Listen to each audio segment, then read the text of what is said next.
এক গরম দুপুরে একটি ছোট পিঁপড়ে পানির খোঁজে বের হলো। অনেক খোঁজার পর সে একটি নদীর ধারে পৌঁছালো। খুব তৃষ্ণার্ত ছিল সে, তাই পানির কাছে গিয়ে খেতে চাইল। কিন্তু হঠাৎ তার ছোট্ট পা পিছলে গেল এবং সে নদীর জলে পড়ে গেল। নদীর স্রোত খুব শক্তিশালী ছিল।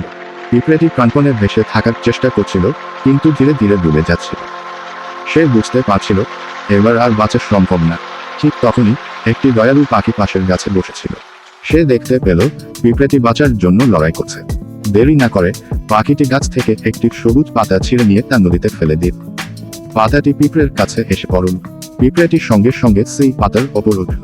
আস্তে আস্তে পাতা ভেসে তীরে পৌঁছালো, আর পিঁপড়েটি নিরাপদে বাঁচল।